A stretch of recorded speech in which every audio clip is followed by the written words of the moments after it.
Welcome to my bus. Before I show you around, please be kind. Not only is this video a little bit vulnerable, but two, I'm not very good at this stuff. This, my friends, is Karmas Ronin. I bought it shortly after my heartbreak a couple years ago. You guys might remember that story, so the name is a little emo. Let me tell you, I'm pretty excited about this bus, and I've had a lot of good memories in it already, more to come. And the deal I got on this bus is probably the coolest thing. I found it on eBay. A guy wanted like $12,000 or $13,000. I offered him 10. He took 10 because he had to get rid of it. I flew to Phoenix, picked it up, started it, and drove it back to Texas without even checking the bus. But here's what I discovered when I bought it after I drove it back. Check this out.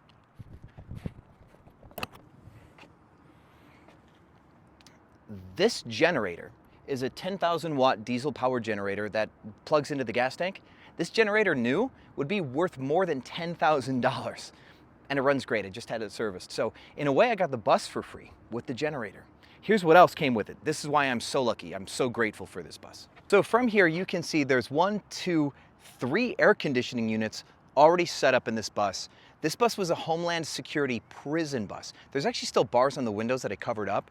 The last bus I had, the school bus, got broken into and they stole all the copper wiring under the bus. So I went with a transit bus so people couldn't get under there and steal stuff. So far, almost 2 years owning it, not an issue. This thing's like a Fort Knox. Let me show you a little closer to the bus what else is up there.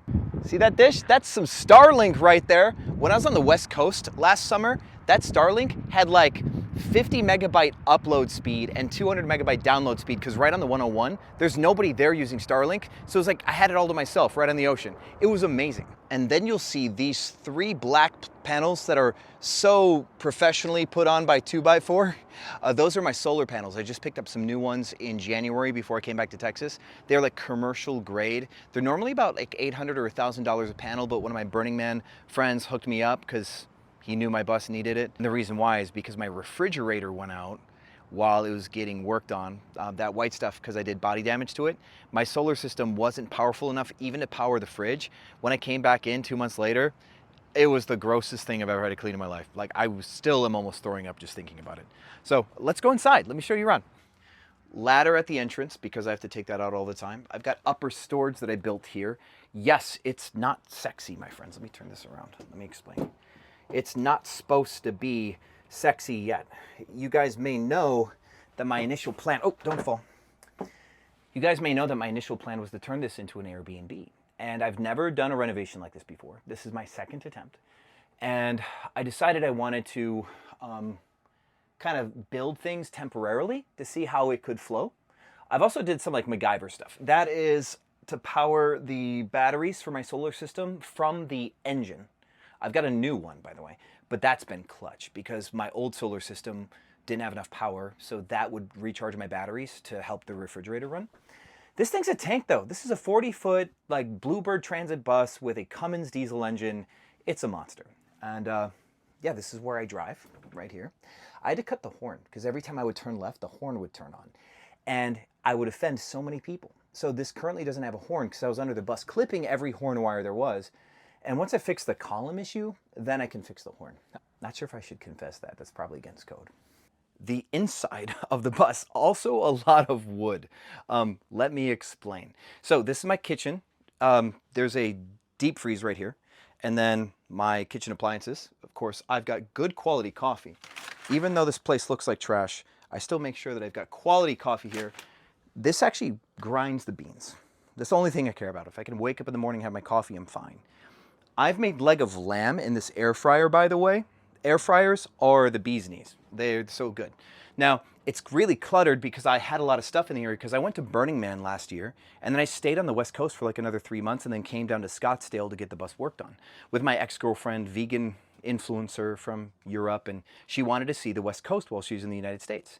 And yeah, we made this thing work. Now, there's something really weird about this bus, which is I couldn't put the bed in the back like most people do because this was a prison bus. They had a porta potty in the very, very back. So I'm like, you know what? That's gonna be a bonus for me to not have to buy a composting toilet. So let me show you what I did with that first. We're gonna work from the back to the front. What's up, guys? Teaser. So this is the toilet. Yeah, it's dusty. I haven't washed it. This bus has been sitting for a bit.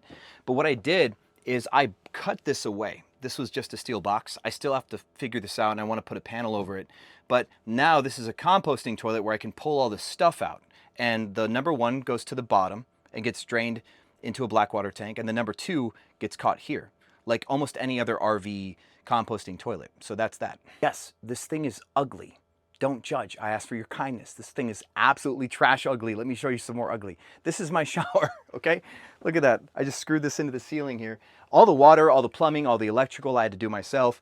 And I just bought some like vinyl wall stuff and screwed it in.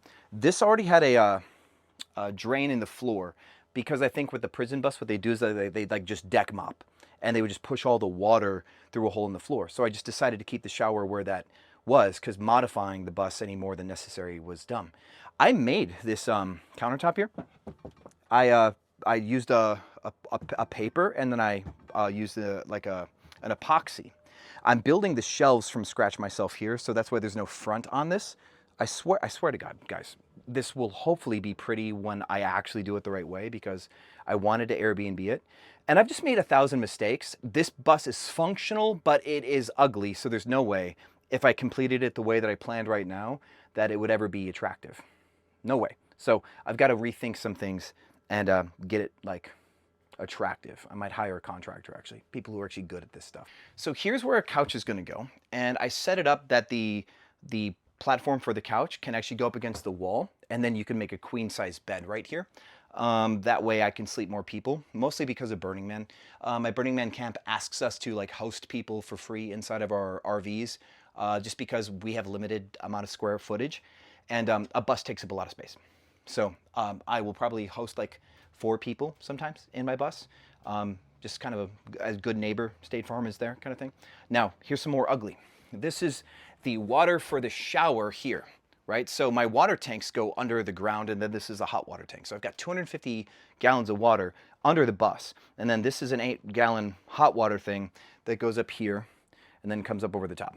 That was me just figuring it out, because I was cool without hot water, but my girlfriend was not. So I had to put hot water in the bus during our trip after Burning Man so she could still have some form of soft life, some form of creature comforts, okay? But then my piano, my music station stuff, believe it or not, I have an Apple Studio computer. It's like a $4,000 computer that runs all my music stuff. My original idea was to be kind of nomadic, ride around on the bus for a year, like in the summers and stuff, and then write some music and before this thing went on Airbnb. But of course, I was planning on finishing the bus and then putting it on Airbnb. Well, that obviously didn't happen. I could still write music here. Really grateful for that.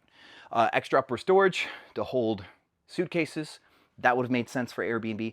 Now, if you notice, there's no bed anywhere, right? No bed the whole way. Go with some more light. Okay.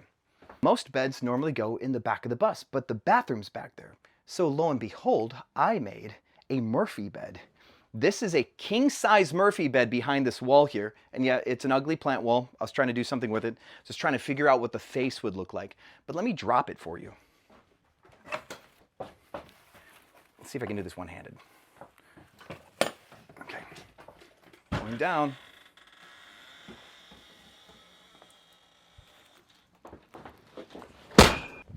I still got all the room in the world to sleep, which is nice. Again, ugly, just plywood. Everything is undone. Now, here's the thing. This thing is hot in the summer, it's cold in the winter. A mistake that I made is I didn't properly insulate it. There's insulation through these walls here. I still did a bad job, so I've got to punch holes in the wall, and then I've got to fill it with foam. Without taking the walls off, because I've just done too much with the bus, I'm going to fill the walls up with foam so that way it can be properly insulated. And then I'm going to do the floor. I did the floor on the school bus, and let me tell you, night and day difference. This floor gets hot, this floor gets cold because it's metal. This whole stainless steel everywhere, I thought it was really cool, and I was hoping to keep it as part of the aesthetic. It just transfers too much heat, so I'm kind of screwed there. So I will like pad the floor and then laminate the floor, stuff like that. And the ceiling too. That ceiling cooks. You could cook an egg on the ceiling. So I insulated it from the outside before I put the solar panels on. Still not good enough. So I'm going to insulate it from the inside now too, which means I have to put a roof up, which is kind of sad because I wanted the steel look. That was originally part of my design here.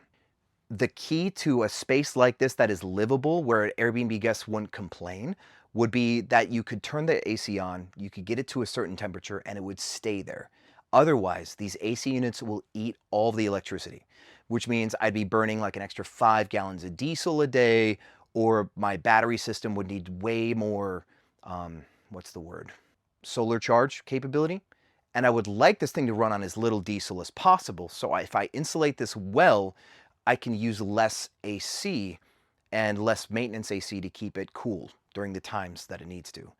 And that's a big deal, because if I have to burn an extra, say, 3 or 5 gallons of diesel a day, we're talking $10 at least a day of cost. That's $3,000 a year if this thing was parked in a place that needed AC all year, right? So not $10,000 a year or $3,000 or whatever that was because of seasons, but still counts, right? It's still a huge savings. And I kind of like being able to be anywhere. So, I mean, right now I'm in Dallas. It's not exactly like the sexiest place for a nomad to live in a bus. But I mean, I could just drive to like Marfa. I could drive to Scottsdale. I could drive to the Redwood Trees or wherever. I can just get out of here with this bus. So who knows? I just might do that. I'll just go to Austin right now and act like I'm a hipster. So the electrical, this part, any of you who've done electricity, you're going to laugh at me, but here. So, ta-da. This is my solar controller. This is my power inverter. This is where all the solar panels come down from the ceiling. Yeah, not pretty. Again, I'm going to put a roof up and it's going to be fine. Now that is for a circuit breaker that I will make. There's already another circuit breaker attached to the generator down below. And what I want to do is I want to use some transfer switches so I can like transfer power between the solar system and the generator like into that circuit breaker, so that if the solar could run the outlets and then the generator can run the same outlets. Electrical is hard, my friends. But then of course I've got a full-size fridge. I put a sink right there. It's all super ugly. Again, it's functional. That's the whole point. And then this is my like tool shed section here with all the tools. And under here's my original battery system. There's about 350 amp hours of 48 volt battery under this thing, under this mess. And then I bought a new battery. I'll show you. Okay, back outside. Under the bus is where I keep all the cool stuff. So for example, this is the battery. It is over 20,000 watts, which is wonderful. It's 900 pounds, and I'm going to rewire it. So everything that I had up there by that tool shed section, I'm going to disassemble it. All those other batteries are going to come down here under this bay. The power generator, inverter stuff, all that's going to come under here.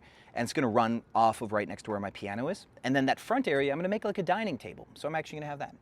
Inside here, behind this door, this is all the water. There's the 250 pounds of water tank right there. So the thing is pretty much good to go. I could just drop it anywhere and it could live. I can fill it up with enough water for like, gosh, over a month or two. And the solar powers are like panels are strong enough that as long as I don't overuse it, I wouldn't need any diesel. The cooking and the showering would be the most expensive diesel hungry parts of that, energy hungry parts of that. So as long as I'm mindful, I could literally fill up with water anywhere and live for 2 months in this thing. The only thing I have to do is like go to a laundromat and laundry my clothes. Crazy, right? Go back to my front office here for the rest of the explanation of what's going on.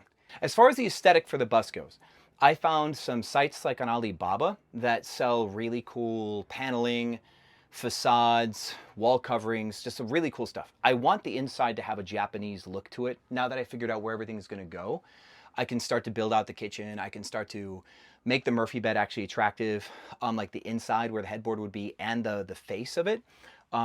I've got a type of wall paneling that I want to use for the inside. The bathroom's going to be a pain, but we're going to figure it out. But I can order that stuff on Alibaba, send it somewhere, and start to really get this thing done. So this year, maybe even like if I put the time in, I could get this thing done like in a month, maybe a month and a half, depending on how fast the facades and stuff can come in. Home away from home. But I digress. I made this video because some of you have asked to see the inside of this bus. That was like, you know what? April 1st is a great day to show off a really ugly project. Because I am a failure in trying to make this thing pretty so far, because I am cursed with DIY syndrome. I want to show you guys that anybody can do anything, and I am determined to prove that's true, but I am struggle busing to make this thing attractive for Airbnb. It's ugly, it's functional, and I love it, but it's ugly. It's my ugly baby. So thanks for watching this video. Happy April Fool's Day, my friends. And of course, back to the original programming. I'll see you on the other side.